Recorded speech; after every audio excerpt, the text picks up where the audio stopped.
السلام علیکم ورحمۃ اللہ وبرکاتہ۔ بسم اللہ الرحمن الرحیم۔ ایک دیہاتی کا رسول علیہ السلام سے مکالمہ۔ حضرت طلحہ بن عبید اللہ رضی اللہ عنہ سے روایت ہے، وہ کہتے ہیں کہ نجد والوں میں ایک شخص حضرت صلی اللہ علیہ وسلم کے پاس آیا۔ سر پریشان یعنی بکھرے ہوئے بال تھے۔ ہم اس کی آواز کی بن بناہٹ سنتے تھے اور ہم سمجھ نہیں پا رہے تھے کہ وہ کیا کہہ رہا ہے، یہاں تک کہ وہ نزدیک آن پہنچا۔ جب معلوم ہوا کہ وہ اسلام کے بارے میں پوچھ رہا ہے، حضرت صلی اللہ علیہ وسلم نے فرمایا کہ اسلام دن رات میں 5 نمازیں پڑھنا ہے۔ اس نے کہا، بس اس کے سوا تو اور کوئی نماز مجھ پر نہیں؟ آپ صلی اللہ علیہ وسلم نے فرمایا، نہیں، مگر تو نفل پڑھے تو اور بات ہے۔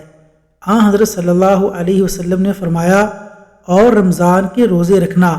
اس نے کہا، اور تو کوئی روزہ مجھ پر نہیں ہے۔ آپ صلی اللہ علیہ وسلم نے فرمایا، نہیں، مگر تو نفل روزے رکھے۔ طلحہ رضی اللہ تعالیٰ عنہ نے کہا کہ حضرت صلی اللہ علیہ وسلم نے اس سے زکوٰۃ کا بیان کیا۔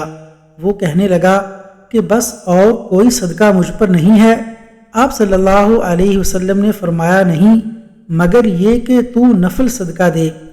راوی کہتے ہیں کہ پھر وہ شخص پیٹھ موڑ کر چلا، یوں کہتا جاتا تھا، قسم خدا کی میں نہ اس سے بڑھاؤں گا نہ گھٹاؤں گا۔